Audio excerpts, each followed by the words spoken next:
Sir வணக்கம் sir. வணக்கம் marshal. Jananayagan பட சென்சார் பிரச்சனை விவகாரம் நீதிபதி ஒரு தீர்ப்பு வழங்கியிருக்கிறார். யூஏ சர்டிபிகேட் உடனடியாக வழங்கணும்னு சென்சார் போர்டு மேல்முறையீடு செஞ்சிருக்காங்க. எப்படி பாக்குறீங்க?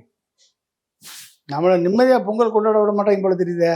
ஜாலியா ஒரு படம் பார்த்து கொண்டாடலாம் நினைச்சா ஜனநாயகன் படமும் வர மாட்டேது, பராசக்தி படமும் வர மாட்டேது. இப்போ எந்த படம் தான் பார்க்கறது? அப்போ எம்ஜிஆர் படம் தான் போட வேண்டியது. பழைய எம்ஜிஆர் படம் போட்டால் தான் பார்க்கணும் போல தெரியுது. ஜனநாயகனுக்கு வேலை எங்க வீட்டு பிள்ளையும் பராசக்தி வேலை பழைய பராசக்தி போட்டு பார்க்க வேண்டியதான். இல்ல எப்படி பாக்குறேன், விஜய்க்கு கொடுக்கப்படுகிற இந்த நெருக்கடி படத்தை உருவாக்கி ஒரு ஹேட்ரடை விதைத்த ஒரு படம். இந்த படத்துக்கு சென்சார் போர்டு சான்றிதழ் கொடுத்தது. கேரளா ஃபைல்ஸ்னு ஒரு ஃபெனட்டிக்ஸ் ஹேட் ஸ்பீச்சை விதைக்கக்கூடிய ஒரு படத்துக்கு சென்சார் போர்டு சான்றிதழ் கொடுத்தது.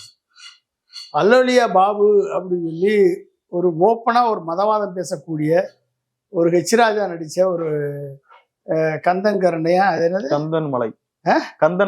கந்தன்மலைன்னு ஒரு படத்துக்கு சான்றிதழ் கொடுத்து ரிலீஸ் பண்ணது.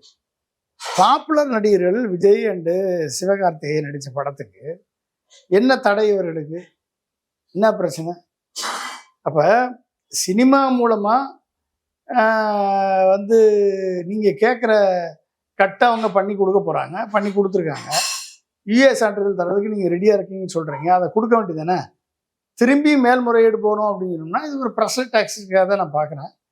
இந்த ப்ரெஷர் டாக்ஸிக்ஸ் வெதர் விஜய்க்கான ப்ரெஷர் டாக்டிக்ஸா இல்லை இதன் மூலமாக அரசியல், இதன் பின்பு அரசியல் இருக்கிறதா, இதன் மூலமாக விஜயை பணிய வைத்து தாங்கள் நிறுவக்கூடிய ஒரு கூட்டணியை அமைப்பதற்கு ஆன ஒரு ஏதுவான ஒரு சூழலை உருவாக்க விரும்புகிறாரா அமித்ஷா? அரசியல் பிரச்சனையை தான் பார்க்கணுமா? அது அரசியல் தான், வேற என்ன இருக்கு? அரசியல் இல்லைன்னா எதுக்கு ஜனநாயகனை போட்டு இப்படி டிலே பண்ணணும்? யூஏ சான்றிதழ் கொடுத்துருக்கலாம், நீதிபதி சொல்லிட்டாங்க யூஏ சான்றிதழ் கொடுங்கன்னு சொல்லிட்டு. அதுக்கு மேல்முறையீடு போறான்னா என்ன அர்த்தம்? மேல்முறையீடு போறான், இந்த உச்சநீதிமன்ற நீதிபதி முடிவு என்ன சொல்றாருன்னு தெரியாது. மேல்முறையீடு போறதுக்கான காரணம் என்ன, ரீசன் என்ன? அப்போ அந்த அளவுக்கு வன்முறை காட்சிகள் இருக்கா, இல்லை தேச துரோக காட்சிகள் இருக்கா ஜனநாயகன் படத்துல? எதற்காக மேல்முறையீடு? அந்த படத்துல, விஜய் படத்துல என்ன, எல்லா சினிமாவிலையும் நடிகர்கள் ஒரே பாட்டில் சீஃப் மினிஸ்டர் ஆகுறாங்க. இவர் விஜய் மட்டும் ஆகிறாரு. பாலையா கேசரி, பகவந்த் கேசரியில பாலையா என்ன ஆனாரோ அதே தானே இதுல ஆக போறாரு இவரு. சொல்லுங்க, எத்தனை படம் வந்திருக்கு அரசியல் படம், எத்தனை அரசியல் வசனங்கள் கொண்ட படம் வந்திருக்கு. உங்களுக்கு தேவையில்லை, பிடிக்கலைன்னா கட் பண்ணி, எம்ஜிஆர் காலத்திலே கட் பண்ணாங்க எத்தனையோ படம்.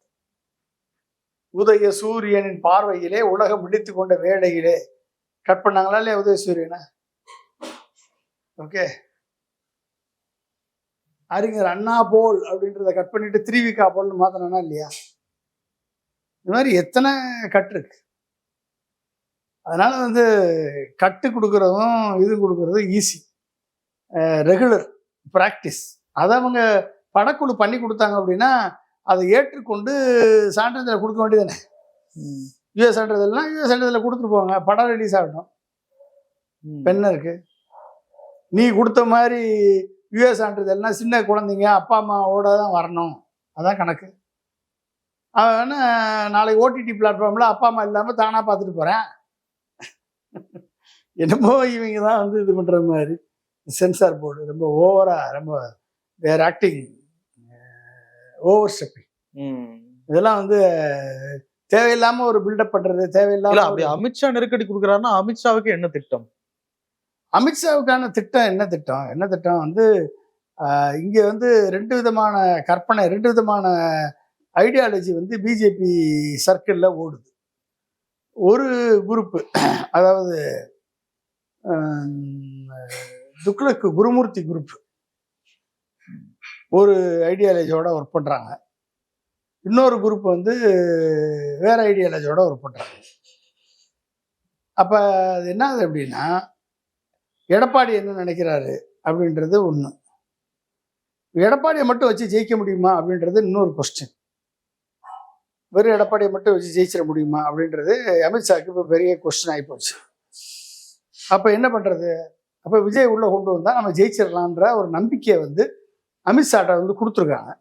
விஜய்க்கு வந்து இவ்வளோ செல்வாக்கு இருக்குது, 27% ஆதரவு இருக்குன்னு சொல்லி தினமலர் போன்ற ஊடகங்கள், வலதுசாரி பத்திரிகையாளர்கள், வலதுசாரி சேர்ந்தவர்கள், இவர்கள் எல்லாம் வந்து ஒரு ஒரு பில்டப் பண்ணி பிம்பத்தை கிரியேட் பண்ணி விஜய் எப்படியா உள்ள இழுத்து போடுங்க, கூட்டணியில் போட்டால் கண்டிப்பாக ஜெயிச்சிடலாம், மெகா கூட்டணி உருவாயிரும், அப்போ நம்மளுக்கு மக்கள் மத்தியில் ஒரு பெர்செப்ஷன் கிரியேட் ஆயிரும், ஜெயிச்சிரும்ன்ற பெர்செப்ஷன் கிரியேட் ஆயிரும். அதுக்கப்புறம் நீங்கள் எஸ்ஐஆர் மூலமாக இவிஎம் மூலமாக என்ன பண்ணாலும் மக்கள், தமிழ்நாட்டு மக்கள் கண்டுக்க மாட்டாங்க, அதை ஏற்றுக்குவாங்க அப்படின்ற ஒரு ஒரு அண்டர்லைனிங் சதித்திட்டம் நடந்துகிட்டு இருக்கு.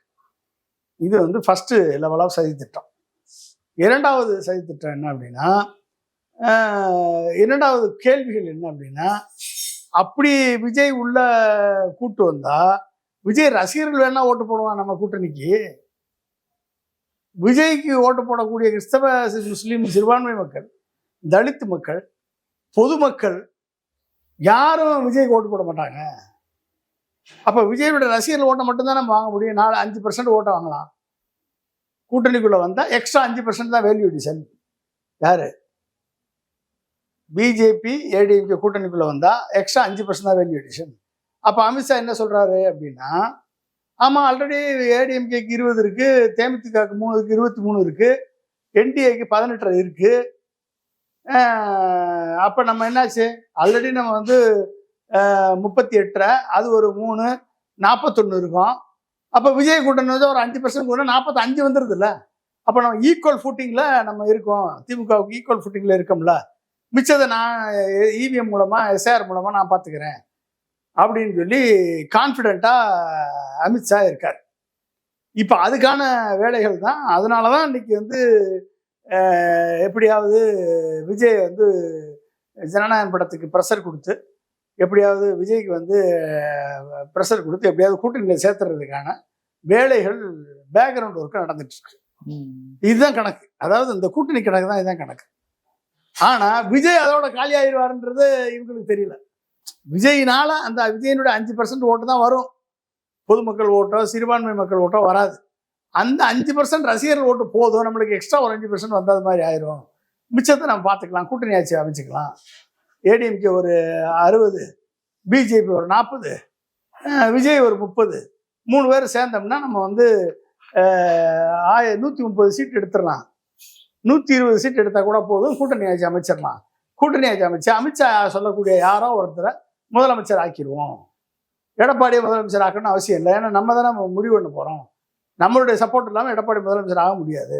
அப்போ அண்ணாமலை ஆக்கினாலும் ஆக்குவோம், இல்லை விஜய் ஆக்கினாலும் ஆக்குவோம், இல்லை நயனா நாயந்திரன் ஆக்கினாலும் ஆக்குவோம், இல்லை ஏடிஎம்கே வேலுமணி ஆக்கினாலும் ஆக்கலாம். அப்போ வந்து யாரை வேணாலும் நம்ம ஆக்கலாம் அப்படின்ற கணக்குக்கு வந்து அமித்ஷா வந்து வந்திருக்காரு. இதுதான் இன்னைக்கு அடிப்படை கணக்கு. ஸோ இதை கொண்டு வந்துட்டோம்னா ஒரு பெர்செப்ஷன் கிரியேட் ஆயிரும். இப்போ மெகா கூட்டணி, பெரிய கூட்டணி.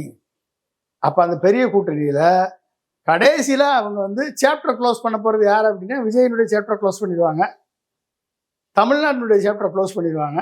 தமிழ்நாட்டை வந்து சங்கிகள் கையில், இந்த தமிழ்நாட்டை வந்து பிஜேபியின் கையில் ஒப்படைப்பதற்கான அனைத்து வேலைகளும் இதில் மூலமாக நடக்கும். இதுக்கான வழி தான் இன்னைக்கு இந்த ஜனநாயகனுக்கு கொடுக்கக்கூடிய இவ்வளவு சிக்கல். ஒருவேளை பிஜேபி தான் செய்யுதுன்னா விஜய் வாயை திறக்க மாட்டாருங்க சார். விஜய் என்னைக்குங்க வாய் திறந்தது? விஜய் ஒரு நடிகன் தானேங்க, இஸ் நாட் தலைவருங்க. நம்ம திருப்பி திருப்பி சொல்லிகிட்டே இருக்கோம். விஜய் வந்து ஒரு ஆஃப்டர் ஆல் எழுதி கொடுத்து எழுதுகிற நடிகன்னா, எவனும் எழுதி கொடுத்துருக்க மாட்டான் பேசுறதுக்கு. எதிர்த்து பேசினா படம் போயிருமோ, பணம் போயிருமோன்னு பயப்படக்கூடிய நடிகன் தானே. எதிர்த்து பேசுனா என்னமோ ஆயிருமோ அப்படின்ற பயம். தனக்குன்னு வந்தால் பிரச்சனை வந்தால் எதிர்த்து பேச மாட்டார். அப்புறம் இவர் எப்படி மக்கள் பிரச்சனைக்காக எதிர்த்து பேசுவார்?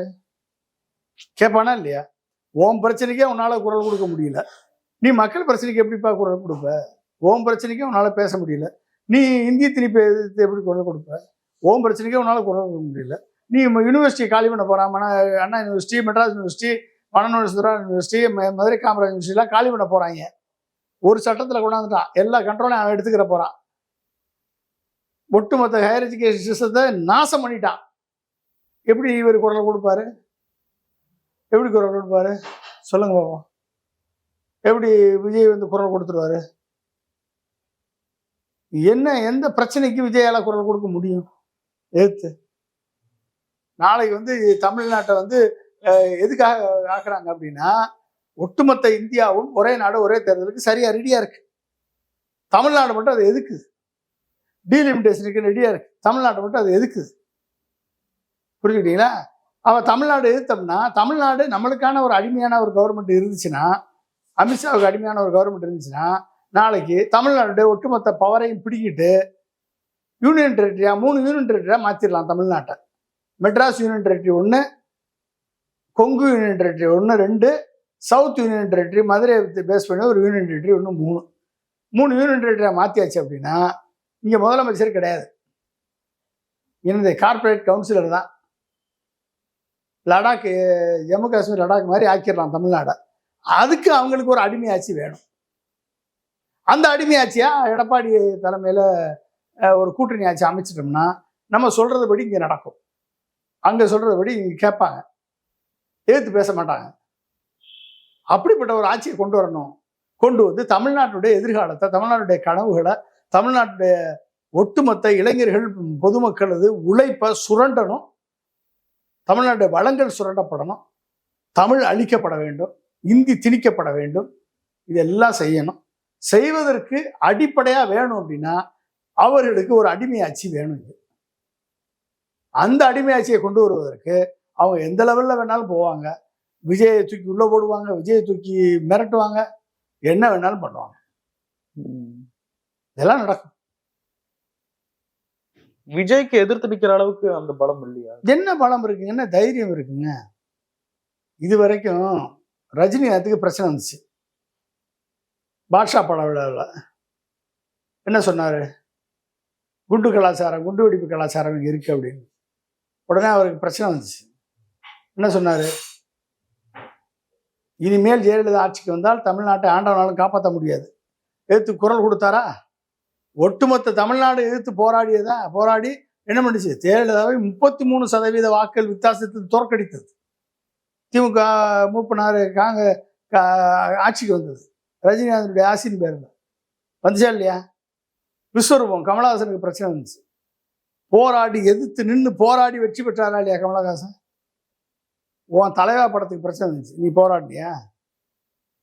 நீ கொடநாட்டில் போய் கையை கட்டிட்டு அப்பா கூப்பிட்டு போய் காலில் விழுந்த, தெருவில் போய் நின்று அம்மா காலில் விழுந்த. நீ போராட்ட குணம் உனக்கு எங்கே இருக்கு? நீ யாருக்காக போராடி இருக்க? இது வரைக்கும் நடந்த பிரச்சனைக்கு யாருக்காவது குரல் கொடுத்துருக்கியா? இது வரைக்கும் நடந்த சினிமாவில் நடந்த பிரச்சனைகளுக்கு யாருக்காவது குரல் கொடுத்துருக்கியா? உனக்கு குரல் கொடுக்க போறாங்க. உன் பணம் உண்டு, உன் தொழில் உண்டு. எவன் எக்கடு கட்டு போனான்னு, செத்தான்னு, பிழைச்சான்னு 3000 பேர் இருக்கக்கூடிய நடிகர் சங்கத்துக்கே நீ உதவி செய்யாதவன், தயாரிப்பாளர் சங்கத்துக்கு உதவி செய்யாதவன், ஏழை எளிந்த வலிமையான இருக்க மெலிந்த நடிகர்களுக்கு சங்கத்துக்கு உதவி செய்யாதவன், நீ யாருக்கு ஏதாவது உதவி செஞ்சிருக்க? ஒன்றும் செய்யாதவன் உனக்கு இன்னைக்கு எப்படி உதவ வருவாங்க? You have to face yourself. இல்ல கட்சி இருக்கு, தொண்டர் பலம் இருக்கு. தொண்டர் பலத்தை வச்சு என்ன அமைப்பை வச்சு கூட ஒரு தைரியமா நீ நிக்கிறது கூட அந்த தொண்டர் பலத்தை வச்சு போய் சென்சார் போர்டை நிறுத்துறதா? சென்சார் போர்டை தீ வைக்கிறதா? தீ வைக்க சொல்லுங்க. இல்ல மக்கள் மத்தியில ஒரு பிரச்சனையா ஒரு விவாதமா கொண்டு வந்து மக்கள் தெரிஞ்சுட்டாங்க. நீ வந்து கமர்ஷியல் பண்ணிட்டு இருக்க. நீ வந்து படத்துக்கு ₹1 டிக்கெட் 1200 விற்கிற. நீ பண்ற பிசினஸுக்கு எப்படி மக்கள் உடனே இருப்பான்? மக்களுடைய பிரச்சனைக்கு நீ பாடுபட்டேன்னா மக்கள் உனக்கு உறுதுணையா இருப்பான். நீ இது வரைக்கும் மக்கள் பிரச்சனைக்கு குரல் கொடுத்துருக்கியா? கொரோனாவில் வந்து ஏதாவது ஹெல்ப் பண்ணிருக்கியா? கொரோனா சமயத்தில் நீ வெளியே வந்திருக்கியா? நீ ஜல்லிக்கட்டு சமயத்தில் நாங்கள்லாம் 10 நாள் மெரினால உட்காந்து போராடணும். டெய்லி தண்ணி இல்லாம, வெயில்ல டே நைட்டு உட்காந்து போராடணும். நீ அப்படி லைட்டாக ஒரு நைட்டு வந்துட்டு நானும் ஜல்லிக்கட்டில் பார்ட்டிசிபேட் பண்ணேன்னு ஃபோட்டோ எடுத்து போட்டேன். ஓகே, அணிதரசத்தன்னைக்கு நானும் தான் போயிருந்தேன். அணிதரசத்தன்னைக்கு நீ வந்த. விக்கிரவாண்டியில் செத்தானே உன் உன்னை நம்பி வந்து செத்தானே 6 பேர், அவனுக்கு ஏதாவது பணம் கொடுத்தியா? மதுரையில மாநாட்டை செத்தானே, அவனுக்கு ஏதாவது பணம் கொடுத்தியா? நீ என்ன உனக்கும் மக்களுக்கும் தொண்டர்களுக்கும் என்ன கனெக்டிவிட்டி? மக்களும் தொண்டர்களும் உனக்காக எதுக்கு பாடுபடணும்? எதுக்கு உங்கள்கிட்ட வந்து சேர்றான்? இத்தனை பேர் ஏன் வந்து சேர்றான்? உங்கள்கிட்ட வந்து சேர்ந்தா ஜெயிச்சிருவோன்ற ஒரு பிம்பத்தை பில்டப் பண்றீங்க. எல்லாரும் உங்க கட்சியில வந்து சேர்றான். மந்திரி பதவி கிடைச்சிரும், நம்மளுக்கு எம்எல்ஏ சீட் கிடைச்சிரும், நம்மளுக்கு வந்து கவுன்சில் சீட் கிடைச்சிரும், நம்ம அது சம்பாதிக்கலாம் அப்படின்னு சொல்லி உங்க கட்சியில வந்து சேர்றான். வேற என்ன இருக்குங்க? மக்கள் எழுச்சியோட உங்ககிட்ட வராங்களா? கிடையாது. நம்பி வராங்கன்னு நினைக்கிறியா? இல்லை. ஓன்றக்கு 5%க்கு வேல்யூ அவ்வளவுதான். நீ மக்கள் களத்துல இறங்கி மக்களுக்காக போராடி மக்களுக்காக நான் நிக்கிறேன்னு சொல்லி மக்கள் உன்னை ஏற்றுக்கொண்டு மக்கள் ஓட்டு போட்டு விஜயகாந்த் அளவிற்கு அட்லீஸ்ட் 8% வாங்கினீங்கன்னா அட்லீஸ்ட் வந்து ஒரு அட்ராக்ஷன் உன் பக்கம் வரும். அது 8% கூட வாங்காம 5% வச்சுக்கிட்டு என்ன பண்ணுவீங்க? ஒண்ணும் பண்ண முடியாது. பராசக்திக்கும் பிரச்சனை வந்திருக்கு. இன்னும் அதுக்கும் தணிக்கை சான்றிதழ் கிடைக்கல அப்படின்ற மாதிரி தகவல் வருது. பராசக்தி இந்தி பீரியடு ஃபிலிமு, இந்தி எதிர்ப்பு போராட்டத்தினுடைய மறுபக்கத்தை காமிச்சிருக்காங்க. அப்போ அதை வந்து அது மத்திய அரசுக்கு குடைச்சலாக இருக்கும். இந்தி எதிர்ப்பை மீண்டும் வலுப்படுத்துகிற விதமாக இருக்கும். எனவே அதை தடை பண்ணணும்னு நான் நினைப்பாங்க. சித்தாந்த ரீதியாக அதை தடை பண்ணணும்னு நினைப்பாங்க. அதனால அதற்கு வந்து அவங்க இடைஞ்சல் கொடுக்குறாங்க. சரி, இப்போ ஜனநாயகனை தடை பண்றாங்க, ரொம்ப முட்டுக்கட்டெல்லாம் போடுறாங்க. இது விஜய்க்கே சிம்பத்தியை கொடுத்துறாதா? விஜய்க்கு புஷ் பண்ணிடாதா? சிம்பதியை கொடுத்து என்ன ஓட் ஆயிடும். எப்படி கஷ்டப்படுத்துறாங்க? அதுக்கு தானே அவங்க கொடுக்குறது. ஒன்னும் விஜயை ஜெயிக்க வைக்கணும். அது நான் சொன்னேன், ஏற்கனவே சொன்னேன். 2 குரூப் ஒர்க் பண்ணது பிஜேபியில. ஒரு குரூப் விஜயை தனியா நிக்க வச்சு முஸ்லீம் கிறிஸ்தவ வாக்களை பிரிக்கணும் திமுக இருந்துன்னு ஒரு குரூப் ஒர்க் பண்ணுது. ஒரு குரூப் என்ன செய்யுது? விஜய் ஓட்டை வச்சு நம்ம கூட்டணியில கொண்டாந்து ஜெயிக்க வச்சிடணும்னு பிஜேபியில 2 குரூப் ஒர்க் பண்ணுது. அப்ப எந்த குரூப் ஜெயிக்க போகுதுன்றது நம்ம ரிசல்ட் வந்தா தான் தெரியும். எப்படி ஃபைனலா முடிவு எடுக்க போறாங்கன்னு நம்மளுக்கு வந்தா தான் தெரியும். விஜய்க்கு உள்ள வந்தா உள்ள கட்சியும் போச்சு. கொள்கை எதிரியோட போய் கூட்டணி வச்சா அரசியல் வாழ்க்கை அன்னைக்கு அஸ்தமனம் ஆகி போச்சு, முடிஞ்சு போச்சு. அதுக்கப்புறம் உன்னை பத்தி பேசணும்னு அவசியமே கிடையாது. சீட்டு நிறைய ஜெயிப்பாருல்ல. எது சீட்டு நிறைய ஜெயிப்பாருல்ல? என்ன சீட்டு கூட்டணி வச்சா சீட்டு நிறைய எப்படி ஜெயிப்பாரு? அதுக்கு டைரக்டா சங்கிக்கே ஓட்டு போடுறாங்க. சங்கி அடிமையில எதுக்கு ஓட்டு போடணும்? சங்கிக்கே டைரக்டா ஓட்டு போட்டுறதுனால, பிஜேபிக்கே டைரக்டா ஓட்டு போட்டுறதுனால தமிழ்நாட்டு மக்கள் இல்ல என்னதான் இருந்தாலும் விஜய் ரசிகர்கள் விஜய்க்கு தான் போடுவாங்க. தாவேக தொண்டர்கள் அது ஒரு பெருங்கூட்டம் இருக்கு, போடுங்க. அப்ப அதிமுக தொண்டர்கள் இங்க போடுவாங்க.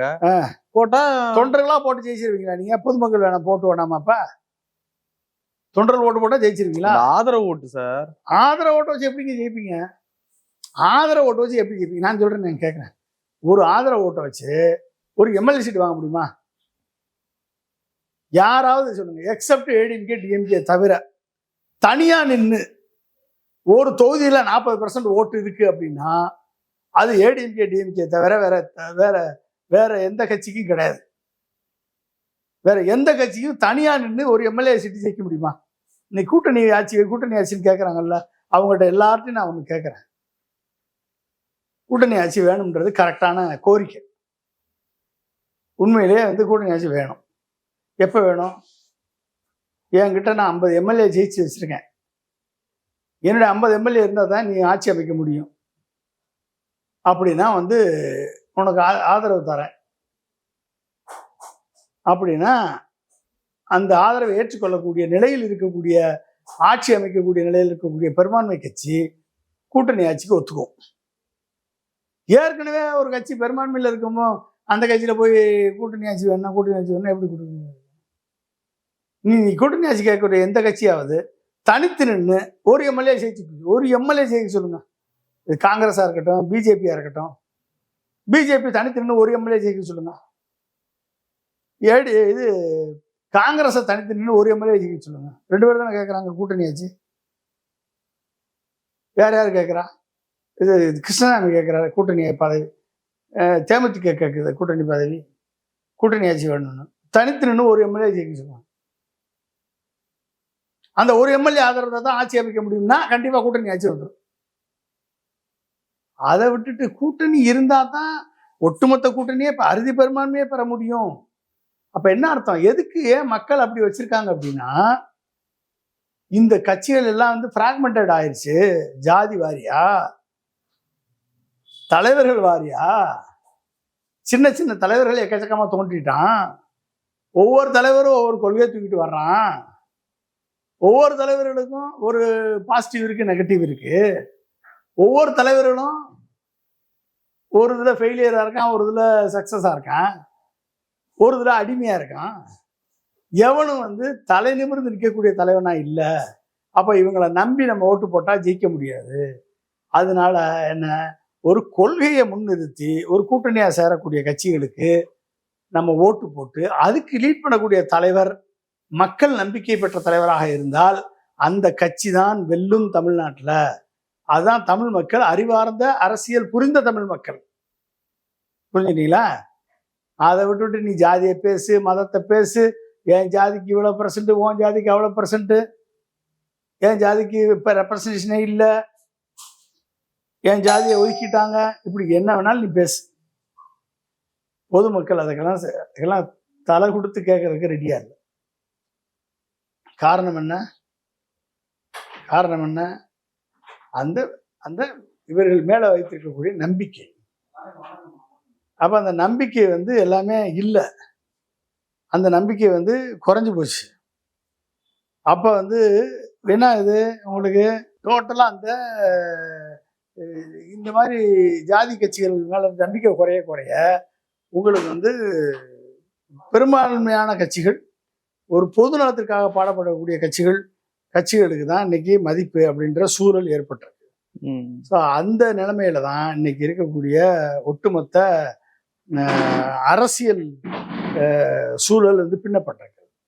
அங்கதான் இவங்க ஃபெயிலியர் ஆகுறாங்க. அப்ப கூட்டணி ஆட்சி வேணும்னு கேட்கக்கூடிய யாருக்கும் தனித்து நின்று ஒரு எம்எல்ஏ சீட்டை உருவாக்குறதுக்கான தகுதி இல்லை. தகுதி இருந்தால் இவர்கள் வந்து கூட்டணி ஆட்சி தான் வேணும்னு கேட்பாங்க. அப்படின்னா எல்லாரும் தனித்து நின்று போக வேண்டியதானே. இப்ப எதுக்கு பிஜேபி வந்து அண்ணாமலை தலைமையில நாங்க அண்ணாமலை தான் சிஎம் கேண்டிடேட் அனௌன்ஸ் பண்ணி அவங்க தனியா நிற்க வேண்டியதானே. காங்கிரஸ் வெளியே வந்து நாங்க ஒரு சிஎம் கேண்டிடேட் அனௌன்ஸ் பண்ணுங்க, பிரவீன் சக்கரவர்த்தி தான் சிஎம் கேண்டிடேட் அனௌன்ஸ் பண்ணி நீங்க தனிச்சு நின்றுங்க. ஓகே, டிஎம்கே கூட கூட்டணி இருக்கவங்க இருப்பாங்க, இல்லாதவங்க தனிச்சு நிற்கிறவங்க நின்றுட்டு போறாங்க. ஏடிஎம்கேல ஒரு சிஎம் கேண்டிடேட்டு, பிஜேபியில் ஒரு சிஎம் கேண்டிடேட்டு, எக்ஸ்ட்ரா காங்கிரஸ்ல ஒரு சிஎம் கேண்டிடேட்டு, விஜய் ஒரு சிஎம் கேண்டிடேட்டு, சீமான் ஒரு சிஎம் கேண்டிடேட்டு, ஒரு 5 பேர் கிடப்பாங்கல்ல. நம்மளுக்கு மக்களுக்கு சாய்ஸ் அதிகமா இருக்கும்ல. கரெக்ட். அப்புறம் நீங்க வந்து எம்எல்ஏ சீட் வாங்குங்க. காங்கிரஸ் ஒரு 20 ஜெயிக்கிட்டோம், 30 ஜெயிக்கிட்டோம், 50 ஜெயிக்கிட்டோம், பிஜேபி ஒரு 50 ஜெயிக்கிட்டோம். அப்போ உங்க 2 பேருடைய ஆதரவு இல்லாமல் மற்ற கட்சியை ஆட்சி அமைக்க முடியாதுல்ல. உங்களுக்கே வந்து ஒரு சீட்டு ஜெயிக்க முடியாது. நீங்க எல்லாம் எதுக்கு பேசுறீங்க வெளியே? கூட்டணி ஆச்சு, அந்த ஆச்சு, இந்த ஆச்சு, எதுக்கு அரசியல் உங்களுக்கு?